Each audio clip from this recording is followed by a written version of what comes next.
तो चलिए दोस्तों स्टार्ट कर लेते हैं हम लोग। तो हम आज का जो टॉपिक रहेगा वो रहेगा हमारा ब्लीडिंग प्रिकॉशंस के ऊपर। दोस्तों इस वीडियो में मैं आपको बताऊंगा कि ऐसे कौन कौन से मेजर प्रिकॉशंस हैं जो आपको लेने हैं अगर ब्लीडिंग हो रही हो तो अगर मैं बात करूं सबसे पहले दोस्तों यहाँ पे ब्लीडिंग की, तो ब्लीडिंग में सबसे पहले अगर कब रिस्क रहती है तो वो मैं आपको बता देता हूँ कि जब आपकी प्लेटलेट, जब आपकी क्या है, जब आपकी प्लेटलेट काउंट आपका यहाँ पे 50,000, कितना 50,000 मिलीमीटर क्यूब से अगर नीचे जाता है तो आपको यहाँ पे रिस्क हो सकता है किसका, रिस्क फॉर ब्लीडिंग। तो यहाँ पे रिस्क रह सकता है दोस्तों किसका, ब्लीडिंग का। और अगर दोस्तों वहीं पे अपन अगर बात करेंगे स्पॉन्टेनियस की, किसकी, स्पॉन्टेनियस ब्लीडिंग की अगर हम यहाँ पे बात करेंगे तो स्पॉन्टेनियस ब्लीडिंग में क्या होता है कि दोस्तों यहाँ पे अगर आपका प्लेटलेट काउंट लेस देन 20,000, कितना, लेस देन 20,000 मिलीमीटर क्यूब अगर देखने को मिले तो यहाँ पे रिस्क रहता है किसका, ब्लीडिंग का। ठीक है, इतना आपको समझ में आ गया होगा।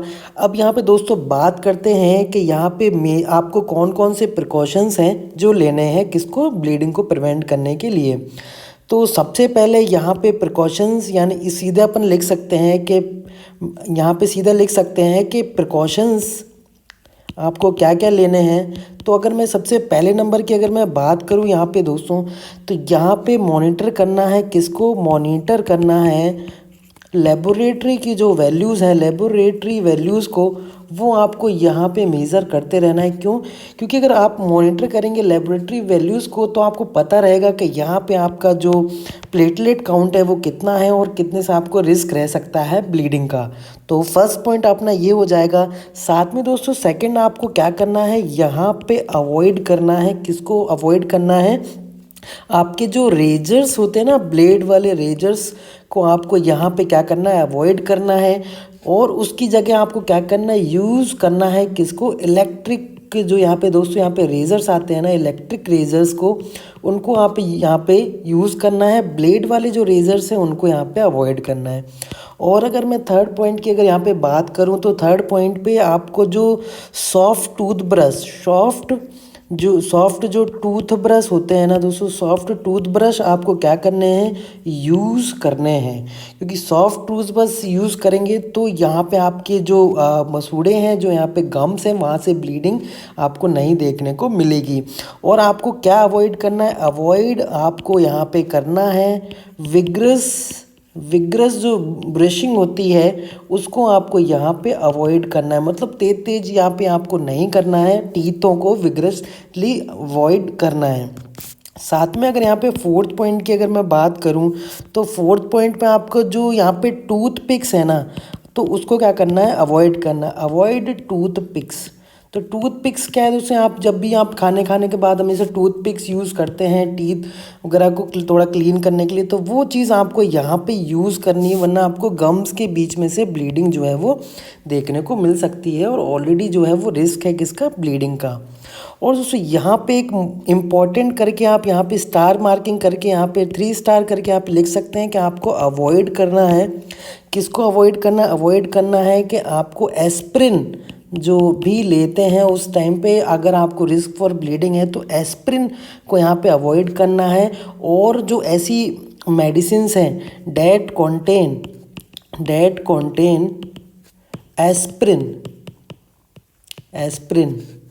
कॉन्टेन एस्प्रिन मेडिकेशंस, उनको भी क्या करना है, आपको यहाँ पे अवॉइड करना है, वरना रिस्क फॉर ब्लीडिंग आपको ऑलरेडी है तो ब्लीडिंग के चांसेस बढ़ जाएंगे।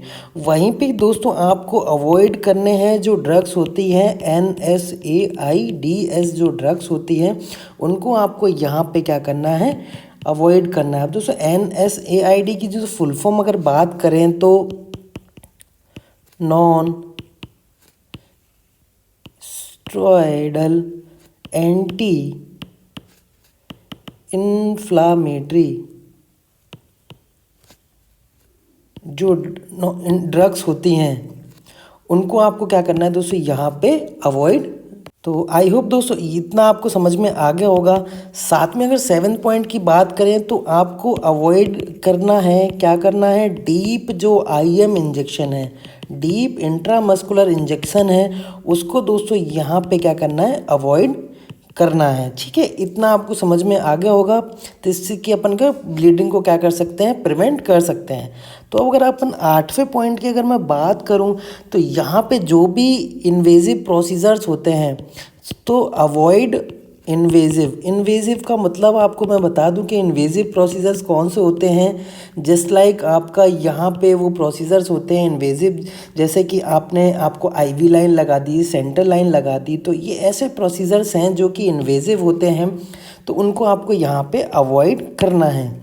साथ में क्या आपको और जैसी मान के चलिए कि आपको वो एक्टिविटीज़ यहाँ पे अवॉइड करनी है। कौन कौन सी अवॉइड एक्टिविटीज़, कौन कौन सी, जैसे जस्ट लाइक आपकी एक्टिविटीज़ होती हैं कि आप इन्हें फुटबॉल वगैरह, फुटबॉल या फिर बोल सकते हैं फुटबॉल, वॉलीबॉल मतलब ऐसी आपको एक्टिविटीज़ अवॉइड करने जो कि इंजरी जो है वो कर सकते हैं। ठीक है, इंजरी हो गई तो ईज़िली इंजरी हो गई तो वो आपको क्या है, यहाँ पे आपको ब्लीडिंग का रिस्क जो है वो बढ़ा सकती हैं।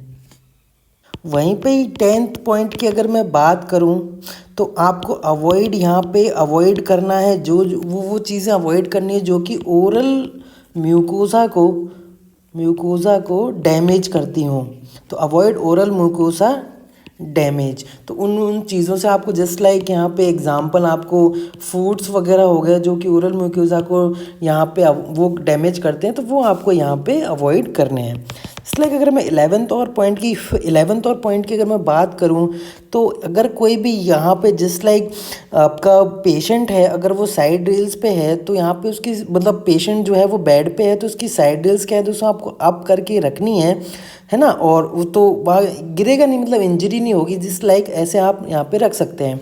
और क्या अवॉइड करना है दोस्तों, अवॉइड करना है आपको यहाँ पे रेक्टल जो सपोजिटरीज होती हैं,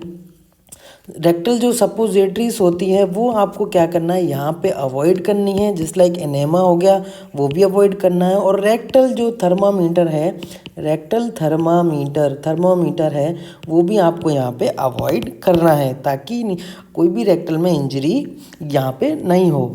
और साथ में दोस्तों यहाँ पे आपको इंस्ट्रक्ट करना है, किसको इंस्ट्रक्ट करना है, जो भी रिस्क फॉर ब्लीडिंग है, जिस भी पेशेंट को, क्लाइंट को, उसको इंस्ट्रक्ट करना है कि इंस्ट्रक्ट द क्लाइंट के यहाँ पे उसको यहाँ पे अवॉइड करना है। आप अवॉइड क्या करेंगे यहाँ पे कि वो अपनी नोज़ को ब्लो नहीं करें, मतलब ब्लोइंग ऑफ नोज़ को अवॉइड करना है। ठीक है, उसको भी साथ में यहाँ पे दोस्तों। और अगर मैं नेक्स्ट पॉइंट की मैं बात करूँ तो नेक्स्ट पॉइंट में अपन ये यहाँ पे लिख सकते हैं कि आपको यहाँ पे कोई भी शार्प ऑब्जेक्ट वाली एक्टिविटीज़ को अवॉइड एक्टिविटीज़ डेट इंगेजिंग, मतलब जो भी एक्टिविटीज़ जिसमें कि क्या होती हों यहाँ पे इन्वॉल्व शार्प ऑब्जेक्ट्स। तो ये सारी एक्टिविटीज़ को भी यहाँ पे क्या करना है, आपने अवॉइड बिल्कुल ही करना है।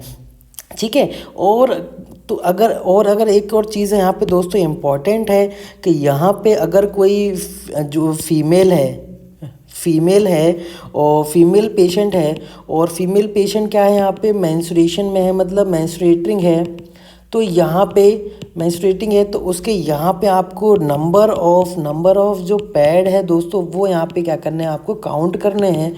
और उससे पता चलेगा कि नंबर ऑफ पैड अगर यहाँ पे ज़्यादा है तो उसमें हैवी ब्लीडिंग है, तो उसमें ऑलरेडी रिस्क था, तो वो यहाँ पे रिस्क मिलेगा ज़्यादा ब्लीडिंग उसके होने का। ठीक है, उसके बाद में दोस्तों यहाँ पे आपको क्या करना है कि यहाँ पे जैसे ही आपको ब्लड प्रोडक्ट अगर बोला गया है तो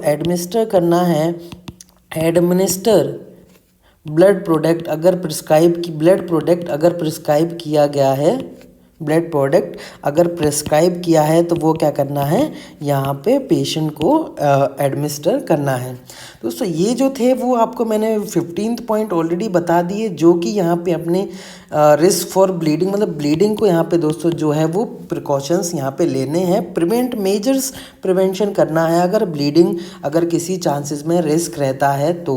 और आपको मैंने बता दिया प्लेटलेट काउंट 50,000 से कम तो रिस्क फॉर ब्लीडिंग है, और स्पॉन्टेनियस में दोस्तों 20,000 से कम है तो यहाँ पे उनको जो है वो ब्लीडिंग के चांसेस हैं। तो आई होप दोस्तों आपको ये वीडियो जो है अच्छी लगी होगी।